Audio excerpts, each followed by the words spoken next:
Mimpi inilah yang sering dibayangkan para siswa sekolah bila membaca atau mengikuti pelajaran sejarah di kelas.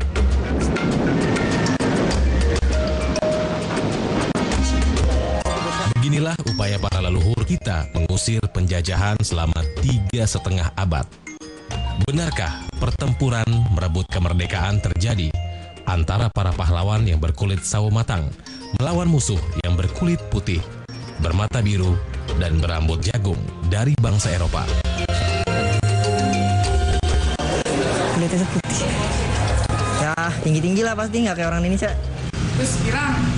Pirang pastilah Belanda kan. Terus lagi tinggi. Bule kan? Wah, kenil. Apaan?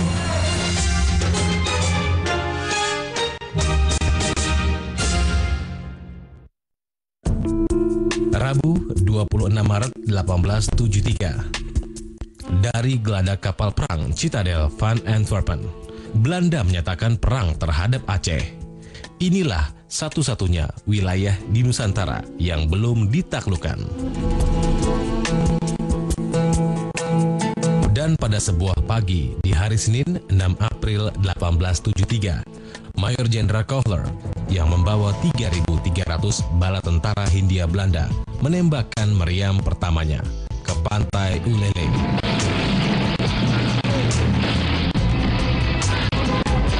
Itulah tembakan yang membuka babak peperangan yang berdarah-darah hingga 70 tahun berikutnya. 12 hari kemudian, dalam pertempuran memperebutkan Masjid Raya, Mayor Jenderal Kohler tewas bersama 45 orang pasukannya. Kohler dan pasukannya dimakamkan di Banda Aceh.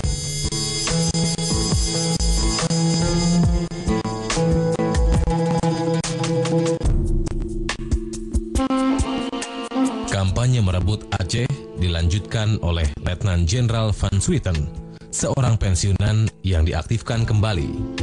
Pasukan Swieten berhasil menduduki keraton Sultan Mahmud Shah dan mengklaim telah menaklukkan Aceh. Tapi ia membayar dengan nyawa lebih dari 1.000 tentara dan perwiranya.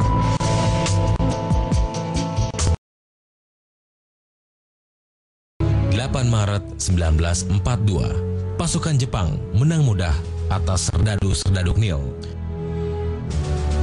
Jadi Knil ini tidak mengurusi pertahanan negara, lebih banyak mengurusi keamanan dalam negeri, gitu ya. Oleh sebab itu, ketika akhirnya pertahanan Amerika dan Inggris bobol terhadap serangan Jepang dari utara, maka dengan mudah tentara Jepang dalam 1 minggu dia sudah bisa menghancurkan tentara Belanda. Belanda dalam beberapa hari sudah menyerah di Kalijati kan. Itu karena memang tentara Belanda itu tidak dipersiapkan sebagai alat pertahanan terhadap ancaman dari luar. Dia lebih banyak untuk menjaga keamanan pemberontakan di dalam negeri. Knil Eropa lari ke Australia, bergabung bersama pasukan sekutu, dan tinggallah pada Knil pribumi. Sebagian bergabung dengan Tentara Pembela Tanah Air atau PETA bentukan Jepang. Sebagian menyingkir karena takut menjadi tawanan perang. Ada juga yang diam-diam mendaftar PETA, tetapi menutupi identitasnya sebagai bekas Knil. Dialah Soeharto, yang kelak menjadi presiden selama 7 periode.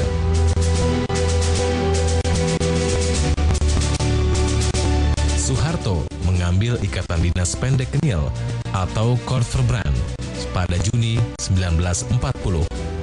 Pendidikannya selama 3 tahun, tapi akan mendapat fasilitas pensiun.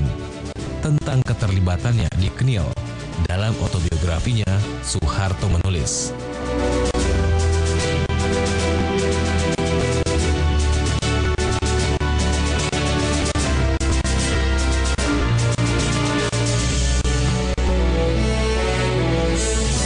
kita berbicara nasionalisme, itu sebetulnya kan 1908 Budi Utomo pun masih bersifat kedaerahan itu. Kan begitu. Nanti baru kalau puncaknya sebetulnya 1928 itu baru agak mengkristal kan. 1925 itu sudah ada Perhimpunan Indonesia itu yang di Leiden itu. Nasionalisme Indonesia mungkin masih barang baru. Tapi Di tahun-tahun itu, pemuda-pemuda seperti Soekarno, Hatta, dan Syahrir telah keluar masuk tahanan dan tempat pengasingan. Dari Banca, Sukamiskin, Bovendigul, atau Banda Neira. Tentu saja mereka mengatakan bahwa mereka masuk tentara Belanda, Kenil, sekolah militer Kenil, itu untuk mempersiapkan diri memperjuangkan Indonesia. Tapi saya kira itu hal yang menarik untuk didiskusikan dan dipertanyakan. Tapi sebenarnya itu tidak terlalu penting mengapa mereka masuk akademi militer, ya. Yang penting yang menarik adalah bahwa kemudian ilmu itu baik yang mereka dapat dari Kenil maupun yang mereka dapat dari Jepang itu mereka bisa pakai untuk menjadi kekuatan mempertahankan Indonesia di kemudian hari. Mereka kan terlalu muda waktu itu untuk mempunyai cita-cita idealisme. Tahun 1944, pasukan peta bentukan Jepang didukung 37.000 orang pribumi. Mereka percaya bahwa Jepang harus dibela untuk memenangkan perang melawan sekutu dan Belanda. Di Aceh, Tengku Daud Beree bekerja sama dengan Jepang membentuk Fujiwara Kikan untuk melawan Belanda. Begitu pula dengan Soekarno yang mengharapkan kemerdekaan.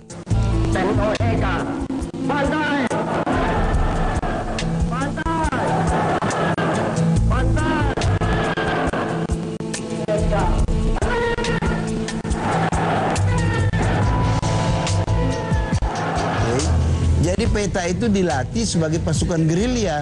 Dia nggak punya, meskipun jumlahnya banyak, dia nggak punya markas besar. Jadi peta itu nggak punya markas besar. Karena itu berjuang di kabupaten-kabupaten mereka begitu. Tapi mereka diberitahu oleh Jepang mereka untuk mempertahankan Indonesia. Berbeda dengan Kenil kan. Kenil nggak ada gagasan Indonesia. Peta itu sudah ada meskipun itu akal-akalan Jepang. Supaya orang ini mau mati, padahal yang mereka bela itu kepentingan Jepang, bukan kepentingan Indonesia. Dari peta pula lahir Panglima Besar Jenderal Sudirman. Dia tak pernah menjadi tentara Kenil. Sebelumnya, Sudirman adalah seorang guru di Cilacap, Jawa Tengah. Bekas Kenil itu kan tidak masuk peta. Kecuali orang kayak Pak Harto yang main pangkatnya rendah waktu itu. Kalau yang perwira kan enggak. Karena ditolak oleh Jepang. Begitu. Mereka nggak percaya begitu. Ya saya kira waktu itu, waktu mereka masuk tentara Belanda itu, ya profesional saja. Kalau Pak Simatupang menjelaskan, dia mau membuktikan. Istilahnya membuktikan bahwa kita orang pribumi pun bisa menjadi perwira. Gitu. Kalau Pak Nas, saya nggak menemukan penjelasannya. Gitu. Kenapa dia masuk tentara Belanda? Batas antara Kenil pendukung Indonesia dan Belanda menjadi lebih jelas setelah Jepang kalah perang dan Belanda kembali ke Indonesia. Nah, kemudian Belanda kembali, nah itu tetap mereka yang Kenil tetap Kenil. Yang Indonesia kan yang sudah memilih itu.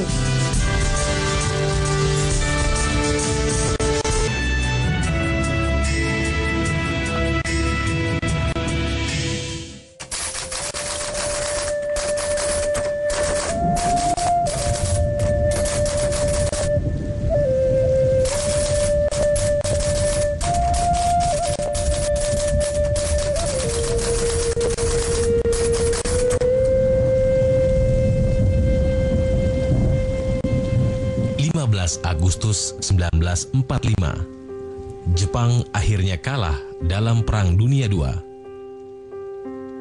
Di Indonesia, serdadu Jepang dilucuti pasukan sekutu yang kemudian diboncengi tentara Nika Belanda. Bekas tentara peta segera bergabung dalam Badan Keamanan Rakyat yang kemudian menjadi Tentara Nasional Indonesia. Belanda mengumpulkan bekas-bekas Kenil hingga diperoleh 49 kompi yang disebar ke berbagai daerah, terutama Indonesia Timur. Tapi, para perwira Kenil seperti Urip Sumoharjo, Nasution, Kawilarang atau Gatot Subroto telah memilih menjadi pasukan Republik. Begitu terjadi revolusi, mereka cepat sekali memainkan peranan sebagai kekuatan pertahanan bagi Indonesia. Gitu. Jadi, apakah dulu mereka masuk tentara Belanda itu untuk membela Belanda, menindas rakyat Indonesia? Saya kira pemikiran mereka tidak terlalu jauh seperti itu. Mayor Jenderal Abdul Haris Nasution bahkan menjadi perwira yang paling ulet melawan Belanda ketika memimpin divisi Siliwangi di Jawa Barat. Inilah salah satu kantong gerilya yang tak pernah bisa ditaklukkan Belanda selama agresi militer antara 1947 hingga 1948. 17 Januari 1948, di atas kapal perang Renville milik Amerika, ditandatanganilah perjanjian gencatan senjata antara Indonesia dengan Belanda.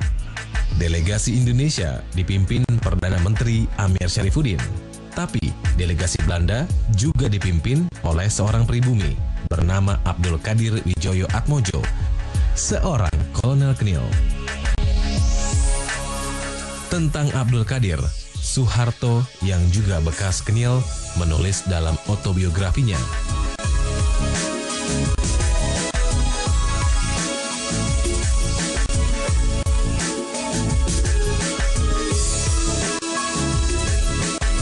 Dia sejak dulu pegawai Belanda dan dia memilih jalan itu.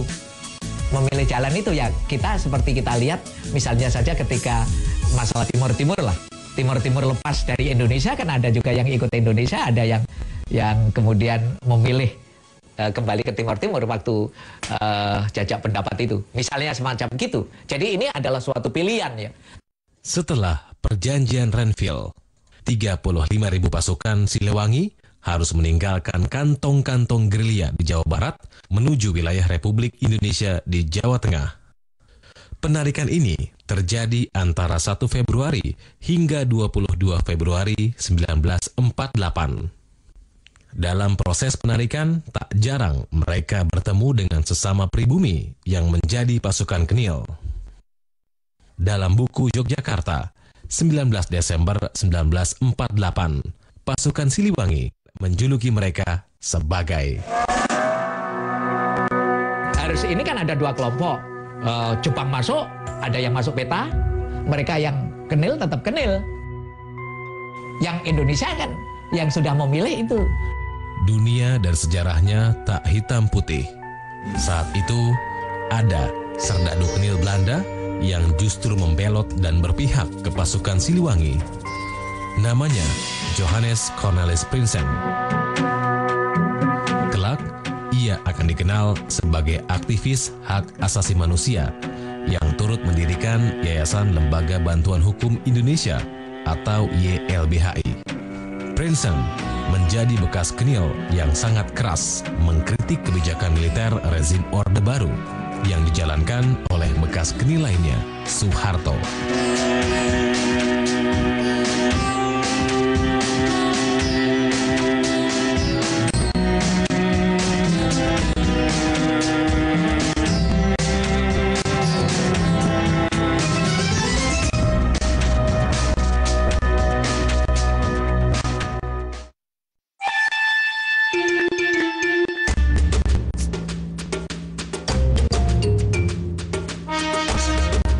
Saya pikir fakta sejarah tentang Knil ini sedikit banget ya diketahui oleh anak-anak sekarang karena memang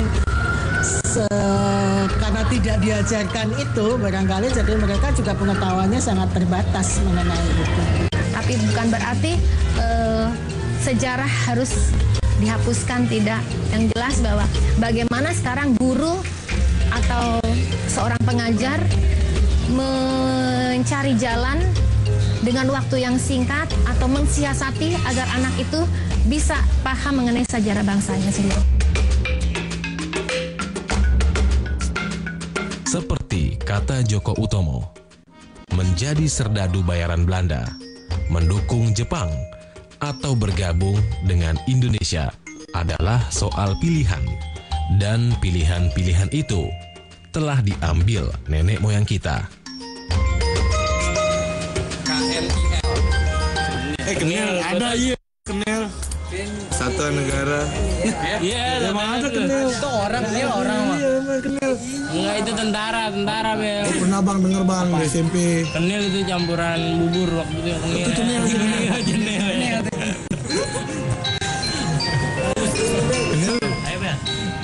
Gue pernah denger. Tapi gue sekarang agak lupa gitu. Iya. Menurut lu tentara Nel tuh tentara Belanda atau tentara Indonesia? Belanda, tentara luar. Bukan tentara luar. Tentara luar lo. Kagak di PKI ya. Lu juga dong.